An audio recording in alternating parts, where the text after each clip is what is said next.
था कि यहाँ पे लोगों को क्या तकलीफ़ हो रही है। इनके जो इश्यूज़ थे वो रिजॉल्व होने हैं एशियन डेवलपमेंट बैंक के साथ भी और एक्निक के साथ भी, जो फेडरल गवर्नमेंट का अदारा है। बट जैसे ही पीपल्स पार्टी की गवर्नमेंट वापस आई तो हमारी पहली प्रायोरिटी होती है कि हर सूरत में पहले देखें कि पब्लिक को जो तकलीफ हो रही है उसको हम दूर करें। इसीलिए हमने फिर इनसे बात की, कॉन्ट्रैक्टर से, कंसल्टेंट बैठे हुए इनसे बात की। हमने कहा जी जो आपके फाइनेंशियल इश्यूज़ हैं उसको हम देखते रहेंगे, उसको हम एड्रेस करेंगे। गवर्नमेंट आधे में काम छोड़ के नहीं जाएगी। गवर्नमेंट फाइनेंशियल इश्यूज़ को एड्रेस करेगी, बट हर सूरत में आप काम शुरू करें ताकि काम शुरू हो तो लोगों को ये तकलीफ़ ख़त्म हो। और आज ये नहीं कि आज से काम शुरू हुआ है, ये 4-5 दिन पहले, 5-6 दिन पहले से हमने काम शुरू करवा दिया था इनको। जो गवर्नमेंट का काम है कि गवर्नमेंट अपनी रिट को कायम करे।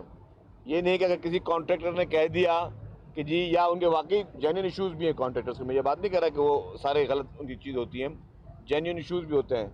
अगर कॉन्ट्रैक्टर ने कह दिया कि जी पहले पैसे मतलब नहीं मिलेंगे, काम नहीं शुरू करेंगे, तो ये हमने नहीं करने चाहिए। हम वी आर द गवर्नमेंट, हमारा काम है आपने काम शुरू करना है, हर सूरत में काम शुरू करना है। और वो काम हमने आज 5वां-6वां दिन है, काम शुरू हो गया है। ये हम जिना एवेन्यू पे खड़े हैं। ये जिना एवेन्यू के बाद आप देख रहे हैं अंडरपास भी है, यहाँ पे भी काम चल रहा है। मैंने उनको कहा कि जिना एवेन्यू जो है ये 3 माह के अंदर मुझे कंप्लीट करके दें, आज की तारीख के अंदर, ताकि ये आपके पूरे जो नेशनल हाईवे से, सुपर हाईवे से जो आपकी ट्रैफिक आती है M9 से, वो यहीं से कराची में उसको एंट्री मिलती है। तो ये सारा एरिया जो है 3 माह के अंदर बिल्कुल तैयार कर दिया जाए ताकि यहाँ ट्रैफिक की कंजेशन ख़त्म हो और इसको हम शुरुआत कर सकें। इसी तरीके से इसके एक 2 पोर्शन है, एक लॉट 1 एक लॉट 2। अभी मैं लॉट 2 की तरफ भी जा रहा हूँ, वहाँ की भी ब्रीफिंग लूँगा, वहाँ पे भी काम हमने शुरू करवाया है। तो हमारा, जिस तरह हमने कहा कि ये हमारी प्रायोरिटी है कि ट्रांसपोर्ट सेक्टर, जो कि इस शहर की बहुत बड़ी ज़रूरत है, इस सूबे की बड़ी ज़रूरत है, उसको ना बातों की हद तक नहीं, अमली तौर पर उस ट्रांसपोर्ट सेक्टर को अपने पैरों पे खड़ा करें। और वो इंग्लिश में कहते हैं कि action speaks louder than words. तो आपको एक्शन से नज़र आएगा, अमल से नज़र आएगा कि गवर्नमेंट संजीदा है, गवर्नमेंट संजीदगी के साथ इस सारे इश्यूज़ को एड्रेस कर रही है। रेड लाइन BRT, जिस तरह मैं कहा, ये बहुत ही इंपॉर्टेंट प्रोजेक्ट है। असल में बसों की इसमें कॉस्ट कम होती है, असल कॉस्ट होती है इंफ्रास्ट्रक्चर की, क्योंकि इसके लिए सेपरेट लेन्स बनती हैं, सेपरेट इनके लिए जो है वो ट्रैक्स बनते हैं, और मैसिव इंफ्रास्ट्रक्चर है। जो डिले हुई थी उसमें जो सबसे बड़ा एक और इशू था वो था जो इनको यूटिलिटीज़ का ट्रांसफ़र होना है। अब यूटिलिटीज़ कुछ फेडरल गवर्नमेंट के अंडर हैं, कुछ प्रोविंशियल गवर्नमेंट के अंडर हैं। फेडरल जैसे सुई गैस है, PTCL है, फिर के इलेक्ट्रिक है, फिर जो है यहाँ पे लोकल वाटर बोर्ड हैं, बाकी इदारे हैं। तो जितने भी 10-12 फिर ऑप्टिकल फाइबर्स वाले जो है उनके इशूज़ थे, तो ये सारी यूटिलिटीज़ को शिफ्ट करना, उसमें भी गवर्नमेंट ऑफ सिंध ने अरबों रुपए खर्च किए हैं, भरे हैं उन यूटिलिटीज़ को ट्रांसफ़र करने के लिए। जो फेडरल गवर्नमेंट के इदारे थे उन्होंने जाकर, किसी ने पोल भी शिफ्ट करना है, बाकी चीज़ें भी शिफ्ट करनी, तो हमने वो सारी चीज़ें, पैसे उसको भरे हैं गवर्नमेंट ने।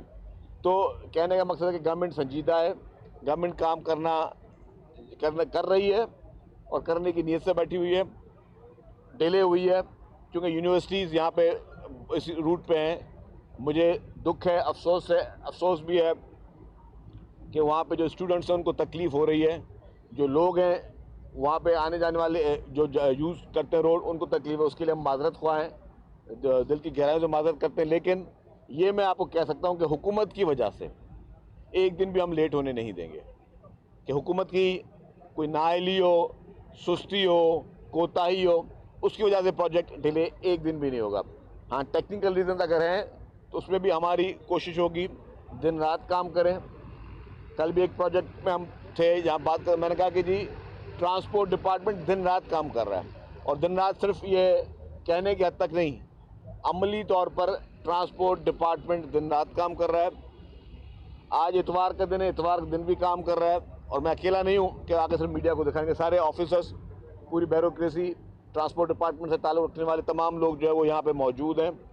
और ये मकसद ही है कि हर हाल में हमने भी मेहनत करनी है, कॉन्ट्रैक्टर ने भी दिन रात मेहनत करनी है।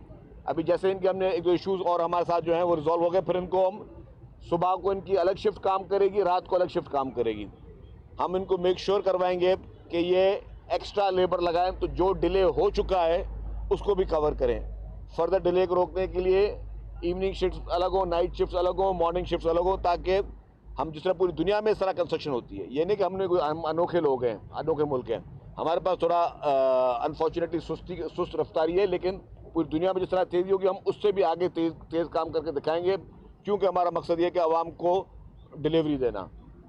पीपल्स पार्टी की गवर्नमेंट, सिंध गवर्नमेंट हर सेक्टर में उसकी कोशिश लगी हुई है कि आवाम को मज़ीद से मज़ीद चीज़ें डिलीवर किया जाए। मैंने आपको बताया कि एक और खुशखबरी इसके साथ कि येलो लाइन BRT पे काम शुरू हो चुका है।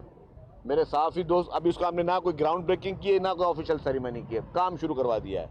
जैसे ही प्रोसेस हुआ, हालांकि जो कल चीफ मिनिस्टर साहब जिक्र कर रहे थे, वर्ल्ड बैंक के साथ बहुत सारे प्रोजेक्ट्स पे चीफ मिनिस्टर साहब की मेहनत की वजह से वहाँ पे काम चल रहा है, और बहुत बड़े सेक्टर्स में जो है, सबसे बड़ा हाउसिंग सेक्टर में वर्ल्ड बैंक काम कर रही है, पैसे डाल रही है। एजुकेशन सेक्टर में, हेल्थ सेक्टर में वर्ल्ड बैंक जो है उसके साथ काम कर रहे हैं हम लोग। तो हर सेक्टर की ब्रीफिंग थी। तो उसमें जब ट्रांसपोर्ट की बारी आई और फिर जब ये येलो लाइन BRT की बारी आई, तो उसमें जो हमारा काम शुरू करने की डेट थी वो जून का 2nd वीक था, और हमारे पास टाइम था कि हम जुलाई तक वो काम शुरू कर सकते हैं। हमने कहा कि हमें इस टाइम टेबल पे, किताबों पे नहीं जाना है, हमने अमली तौर पर जाना है। और अमली तौर पर क्या किया, उस ब्रीफिंग में मैंने कहा कि जी हम 4-5 दिन पहले जो है वो काम शुरू कर चुके हैं। तो अल्हम्दुलिल्लाह हमें बस ये नहीं किताबों में रहते रहें और उसमें हम लोग उलझते रहे, नहीं, हमें अमली तौर पर दिन रात काम करना है। जो काम 1 साल का है वो 6 माह में हो, जो 6 माह में हो वो का काम है वो 3 माह में हो। तो हमें दिन रात करके पूरी कौम को, पाकिस्तान इंशाल्लाह ताला सही ट्रैक पर जा रहा है, पाकिस्तान इंशाल्लाह ताला तरक्की की राह पर जा रहा है और मज़ीद जाएगा। कुछ लोग मायूसी की बातें करते हैं, कुछ लोग मायूसी की फ़िज़ा कोशिश करते हैं कि वो लोग मायूस हों, लोगों को नेगेटिविटी प्रमोट करते हैं, सिर्फ मनफी खबरें देते हैं। सोशल मीडिया पे मनफी खबरें देंगे, झूठी खबरें देंगे, बाकी जगहों पर मनफी खबरें होंगी। पाकिस्तान अभी मज़ीद मुतहम्मिल नहीं हो सकता किसी भी किस्म के एडवेंचर के। पाकिस्तान अब इंशाल्लाह ताला तरक्की करेगा, सही राह पे जा रहा है, और दिन रात हर एक ने अपना रोल प्ले करना होगा। उस हर एक में मैं भी शामिल हूँ, उस हर एक में जो गवर्नमेंट ऑफिसर्स हैं वो भी शामिल हैं, उस हर एक में सिविल सोसाइटी भी शामिल है, आप मीडिया भी शामिल हैं। ये हर शख्स ने अपना रोल प्ले करना है कि हम किस तरीके से पॉजिटिविटी के साथ पाकिस्तान को अच्छा हम करें। हम हमेशा हर चीज़ पे हम ब्लेम करते हैं कि यार ये काम तो हुकूमत का है, ये काम तो हुकूमत, यस हुकूमतों का काम है सर्विस देना, हुकूमतों का काम है लोग रिलीफ पहुँचाना, लेकिन मैं ये सोचूं कि मैंने हुकूमत के लिए क्या किया, मैंने अपने मुल्क के लिए क्या किया, मैंने अपने सूबे के लिए क्या किया, मैंने अपने शहर के लिए क्या किया। तो हम सब ने मिलकर एक मजबूत कामयाब कौम बनकर, हमें हमारे पाकिस्तान को, हमारे सूबा सिंध को और हमारे कराची को आगे से आगे तरक्की देनी है। जो भी लोगों की शिकायतें, कोताहियाँ, वो सारी हम सब मिलकर ख़त्म करेंगे। चर्चा मेमन साहब ये बताइएगा, आपने जिस तरह जिक्र किया कि सबने मिलकर काम करना है, तो विफाक में भी सिर्फ तनहा नून लीग काम कर रही है, पीपल्स पार्टी पर उनका हाथ क्यों नहीं बटा रही कि विफाकी काबीना में हिस्सा हो और खुद अपना इनपुट भी उसमें डालें?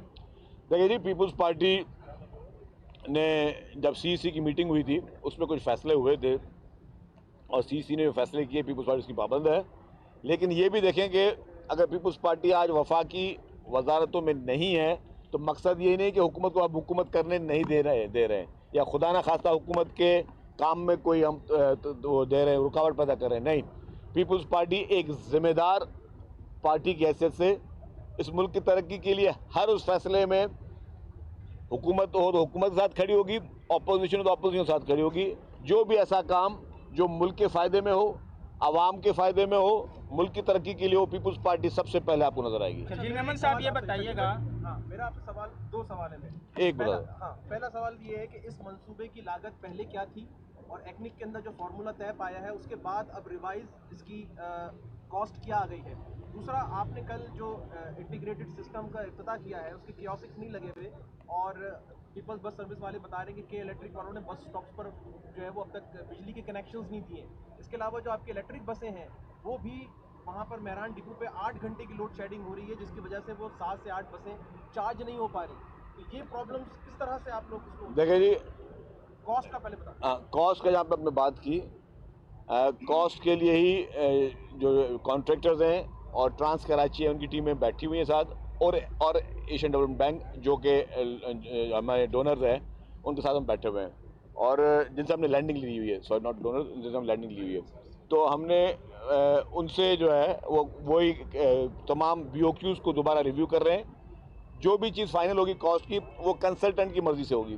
Consultant is already here, and जो भी ये चीज़ों को फाइनल करेंगे तो वही चीज़ें फिर आगे गवर्नमेंट उसको लेके जाएगी। जहाँ तक आपने बात की इसकी के इलेक्ट्रिक की, यस, इलेक्ट्रिक बसेस में ये इश्यूज आ रहे हैं कि वहाँ पे जहाँ से बिजली जो बसेस चार्ज हो रही हैं वहाँ पर बिजली की फराहमी मुअत्तल की जा रही है के इलेक्ट्रिक की जानब से।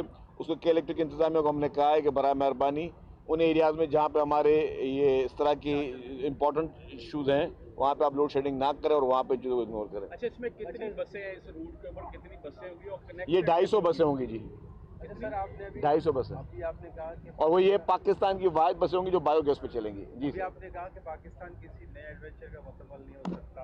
9 मई को एक बरस होने को है, इतलात हैं, खबरें आ रही हैं कि इमरान खान दोबारा से एस्टेब्लिशमेंट के साथ मुज़ाकरात होने जा रहे हैं जिसके नतीजे में वो जल्द रिहा होंगे। देखिए जी, 9 में आपका सवाल अब हूद में ट्रांसपोर्ट के हवाले से, लेकिन अब आपने हफीज़ भाई 9 में का सवाल किया है। 9 में मैं समझता हूँ कि पाकिस्तान की तारीख़ का स्याह तरीन दिन है, पाकिस्तान की तारीख़ का बदतरीन दिन है।